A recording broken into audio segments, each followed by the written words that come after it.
everyone, and welcome back to my channel. Thank you for tuning in. If you're new here, you're welcome. My name is Beatrice Titus. I film about faith and relationships from just Nigeria. And in this video, I'll be sharing with you two E's I think every single should know. So the very first one is enjoy your season of singleness. I feel like there's only one time you are going to ever be single in this life, and I feel like it's for a very short period of time. Now, if you are someone that wishes to get married, I assure you, and you want to live long, the most part of the years you would spend here on earth will be with your spouse. So instead of rushing to live your single years, why don't you enjoy it? Why don't you enjoy the season? I feel like a lot of people don't really enjoy the season that they are in. They are always wanting to move from one season to the other. For example, when they gave birth to us, we're like, if only I could finish primary school and get to secondary school, I'll be glad. When you got to secondary school, you're like, if only I could get to the university. And now you're in the university, you're like, oh, I wish I could just serve. After that, I wish I could just get married. After that, the list goes on and on. But I feel like it's very, very important for us to enjoy the season. Let me give you an example of myself. So my sister just got married recently, and I would always tease her because we stay in the same room. We shared a room to my older sister, so we shared a room together. And before she got married, I would always tell her, "Do and get married and go and leave this house for me, please. Just leave."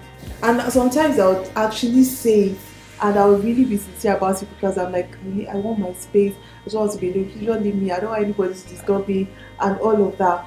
But right now, my sister is married, and I'm in the room alone, and it's not funny. And sometimes I just lie down and I'm like, oh my God, how I wish I had maximized that season my sister was here. How I wish I didn't do this. How I wish I didn't do that. Maybe we should have done this together. Maybe we should have done that together, and all of that. So maximizing your single years is very important. And God is a God that works with times and seasons. Remember in the book of Ecclesiastes, when he says a time to die, a time to grow, a time to be born, and a time to die. Well, for me, I would say this is a time for you to be single. So why don't you enjoy your single years? Why don't you travel around the world? Why don't you try new things? Why don't you get to meet new people? I feel like when you're married, there are lots of things that you'll be restricted from doing. Spending time praying, spending time reading. Now that you're single, you can decide to just wake up one day and travel.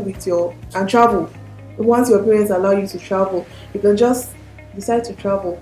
But once you're married, you have your husband to think about, you have your parents to think about. I was studying, right? So one of my aunties dropped by the house to see me. And then she's like, Beatrice, after you're done with this, what are you going to do? I told her, I'm like, after this, I'm just going to go and sleep because I'm really tired. And she's like, you know what? You are glad you are single. And I didn't even know where that came from. And she was like, you are happy. Like, you should thank God that you are still single. For me now, when I get home, I'm going to go and start thinking of what my children are going to eat today, this night before they go to bed. I'm also going to think about what they'll be eating tomorrow morning. And I'm like, oh my goodness, this season of not being married is really priceless. I feel like your single years, the right word is your single years are really priceless.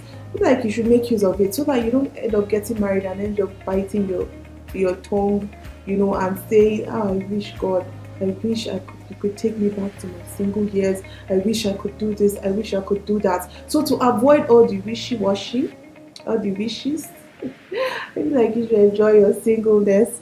Okay, so now in enjoying your singleness, I'm not saying that you should just fall into self-dependency, where you get to that point where you just want to be on your own. You don't want to bring anybody into your circle again. You're just comfortable because you have your own money right now. You can go anywhere you want to go. You can do whatever thing you want to do. Which brings me to my next point, which is to expect God to bring the right person into your life.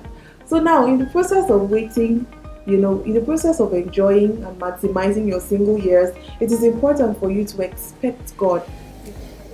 Having said that, which brings me to the next point, expect God to bring the right person into your life. Now, it is important for you to trust God, especially with, choosing the right partner for you. A lot of us trust God with different things, academics, career, whatever it is, but we fail to trust God, when it comes to relationships. Sometimes when a brother or sister that we see in church or see anywhere. Maybe you see somebody that you like, you don't trust that God will choose the right person for you. So you go ahead and do all your checks and all of that, forgetting that the first person you should actually talk to is God. Most people just go to tell God, like, God, you know what? I found this person and I think it's the right person for me.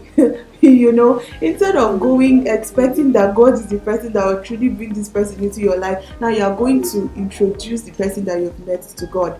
Most people don't really trust God when it comes to the area of choosing a life partner for them, which is very, very important as a single. If there's any area you should choose, you should let God choose for you, because once you enter into a wrong marriage, wrong relationship, it can either take you to hell or it can take you to heaven. You can ask those who are married, you can even ask those who are in abusive relationships. I think that God will not lead you, or God will not put you in that kind of position when he chooses, no, not really chooses, when he brings the right partner your way. So it is very, very important for you to expect God to bring the right person your way. Having said all of this, I've come to the end of my video. Please like, share, and subscribe. Drop a comment in the comment section below. Let me know what you think about this video. I'll see you guys in the next video. Bye for now.